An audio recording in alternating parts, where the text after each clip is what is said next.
یہ خصوصی دعائیں کی جا رہی ہیں یونٹ 69 سے۔ اللہ رب کریم میرے عظیم قائد کو اس غداروں کی طرف سے جو کیس لگائے گئے ہیں اس میں باعزت بری کیا جائے۔ رب کریم انصاف فراہم کرے، اپنے محبوب صلی اللہ علیہ وسلم کے صدقے سے اس مظلوم قوم کے قائد کو انصاف ملنا چاہیے۔ ظالموں نے بہت ہتھکنڈے استعمال کیے ہیں اس قوم کے قائد کو دور کرنے کے لیے۔ ہماری کراچی والوں کی،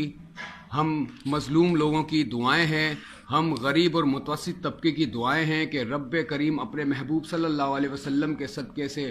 جو ہے میرے عظیم قائد کو رہائی عطا فرمائے اور درازی عمر اور صحت یاب رکھے۔ رب کریم صحت اور تندرستی کے ساتھ میں میرے اللہ تعالیٰ جو ہیں میرے قائد کو جو ہے اس کیس سے بری کرے اور اس قوم کا رب کریم جو ہے جس منزل کے لیے جد و جہد کی جا رہی ہے، رب کریم اس قوم کو جو ہے کامیاب کرے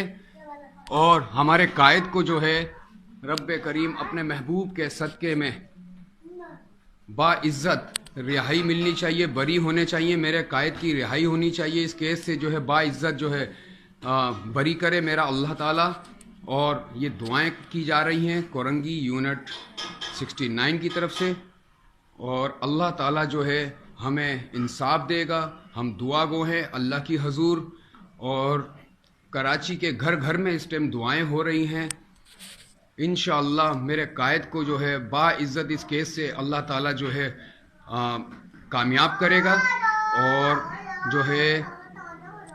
اس قوم کو انشاءاللہ الطاف بھائی کے تھرو منزل ملے گی، اور پاکستان کے 98% مظلوم اور متوسط طبقے کی جو عوام ہے جو قائد تحریک کا انتظار کر رہی ہیں، انشاءاللہ اس میں رہائی ملے گی اور کامیابیاں ملیں گی، اور ہم سب دعا کر رہے ہیں اللہ تعالیٰ قبول فرمائے، آمین و ثم آمین۔